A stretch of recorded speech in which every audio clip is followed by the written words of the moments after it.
Hi hello నమస్తే అండి. My self doctor Amarnath, MS colour in Ayurveda. చాలామంది ఓపీలో సిడ్జిబాత్ అంటే ఏంటి, అది ఎలా చేసుకోవాలని అడుగుతున్నారు. సో దీనిపైన ఒక వీడియో చేస్తే బాగుంటుంది అనిపించింది. అందుకనే ఈ వీడియోలో మనము సిడ్జిబాత్ అంటే ఏంటి, అది ఎవరిలో చేసుకోవాలి, ఎలా చేసుకోవాలి, దీని ఉపయోగాలు ఏంటో తెలుసుకుందాం. ముందుగా సిడ్జిబాత్ అంటే ఏంటి? సిడ్జిబాత్ అంటే నడుము కింది భాగాన్ని కొద్ది సమయం పాటు గోరువెచ్చని నీళ్ళలో ఉంచడాన్నే సిడ్జిబాత్ అని అంటారు. దీన్ని ఆయుర్వేదంలో అవగాహ స్వేదం అని కూడా అంటారు.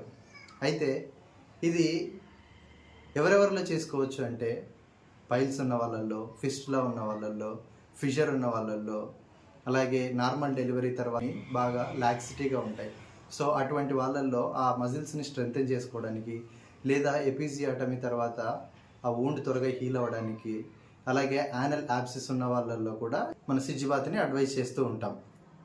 అయితే సిడ్జిబాత్ అనేది ఎలా వర్క్ అవుతుంది అంటే, గోరువెచ్చని నీటిని ఉపయోగించి సిడ్జిబాత్ చేయడం ద్వారా అక్కడ లోకల్గా ఎక్కడైతే మనం కూర్చుంటామో ఆ భాగంలో ఉన్న బ్లడ్ వెజల్స్ అన్ని డైలేట్ అవ్వడం వల్ల బ్లడ్ సప్లై ఎక్కువ అందుతుంది ఆ పార్ట్కి. సో దానివల్ల అక్కడ ఉన్న గాయాలు కానీ వూండ్స్ అన్నీ త్వరగా హీల్ అవ్వడానికి హెల్ప్ అవుతుంది. మలద్వారానికి సంబంధించిన వ్యాధుల్లో పెయిన్ ఎక్కువగా ఉండడం వల్ల యానల్ స్పింక్టర్ కానీ యానల్ మజిల్స్ కానీ స్పాజంలో ఉండిపోతాయి. ఈ గోరువెచ్చని నీళ్ళల్లో కూర్చోవడం ద్వారా ఆ మజిల్స్ స్పాజం రిలాక్స్ అయ్యి మోషన్ ఫ్రీగా వెళ్ళడానికి, అక్కడ పెయిన్ తగ్గడానికి హెల్ప్ అవుతుంది.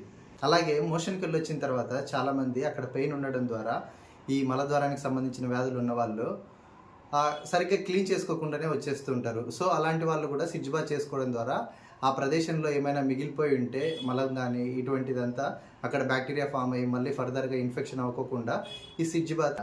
అయితే ఈ సిడ్జిబాత్ ఎలా చేయాలంటే, ఒక నార్మల్ టబ్ కానీ తీసుకొని, లేదా ఇప్పుడు మనకి మార్కెట్లో సిడ్జిబాత్ కిట్ అని దొరుకుతూ ఉంటుంది. సో వెస్ట్రన్ కమోడ్ పైన ఆ సిడ్జిబాత్ కిట్ని అప్లై చేసేసి దాంట్లో గోరువెచ్చని నీటిని యాడ్కి గోరువెచ్చని నీళ్ళని యూజ్ చేయాలి. మరీ ఎక్కువ వేడి ఉన్నవి కానీ మరీ చల్లగా ఉన్న వాటిని యూజ్ చేయకూడదు. ఆ యొక్క గోరువెచ్చని నీటితో పాటు ఇంకా ఏం కలపాలి అంటే, బేస్డ్ ఆన్ యువర్ డిసీజ్, మీకున్న వ్యాధిని బట్టి మీ డాక్టర్ గారు దాంట్లో యాంటీసెప్టిక్ సొల్యూషన్ యూజ్ చేసుకోవాలా, లేకపోతే సాల్ట్ వాడాలా, ఎప్సమ్ సాల్ట్ వాడాలా, డెటాల్ వాడాలా ఏంటనేది చెప్తారు. అలాగే మనకు ఆయుర్వేదంలో చెప్పినట్టుగా త్రిఫల కషాయం కానీ, దశమూల కషాయం కానీ, లేకపోతే పంచవలకల వాత చూర్ణంతో చేసిన కషాయం కానీ ఏం యూజ్ చేయాలనేది మీకున్న వ్యాధిని బట్టి మీ డాక్టర్ గారు మీకు చెప్తారు. అదే వాడుకోవాలి. సొంతగా వంటింటి చిట్కాలన్నీ వాడి ఏవి పడితే అవి అందులో యాడ్ చేసుకోకూడదు. ఎంతసేపు కూర్చోవాలి, ఎన్నిసార్లు కూర్చోవాలి రోజులో అంటే, సో రోజులో వీలైతే 3 నుంచి 4 సార్లు కూర్చోవడం ద్వారా చాలా మంచి రిజల్ట్స్ ఉంటాయి.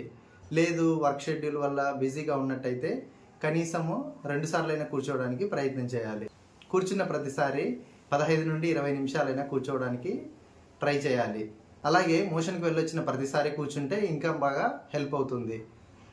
సో సిడ్జిబాత్ చేసిన తర్వాత ఏం చేయాలంటే, ఒక పొడి టవల్ సాఫ్ట్గా ఉన్నది తీసుకొని ఆ ఏరియా మొత్తాన్ని నీట్గా క్లీన్ చేసుకున్న తర్వాత కొద్దిసేపు రెస్ట్ తీసుకోవాలి. తర్వాత మీకు అడ్వైస్ చేసిన ఏమైనా క్రీమ్స్ కానీ లేకపోతే ఆయింట్మెంట్స్ కానీ ఏమైనా చెప్తే వాటిని అప్లై చేసుకోవాలి. లేదంటే అలాగే డ్రైగా ఉంచేసేయాలి.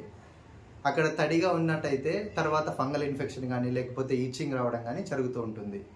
సిడ్జిబాత్ వల్ల మెయిన్గా పెయిన్ తగ్గుతుంది, వూండ్ త్వరగా హీల్ అవుతుంది, ఇన్ఫెక్షన్ రాకోకుండా ఉంటుంది, పర్సనల్ హైజీన్ కూడా మెయింటైన్ అవుతుంది. అండ్ ఫైనల్గా చెప్పేది ఏంటంటే, సిడ్జిబాత్ అనేది ఒక సపోర్టివ్ ట్రీట్మెంట్ మాత్రమే, కంప్లీట్ ట్రీట్మెంట్ కాదు. సో సిడ్జిబాత్ సరైన విధంగా చేసి నొప్పిని తగ్గించుకోండి, అలాగే గాయాలను కూడా త్వరగా మాన్చుకోండి.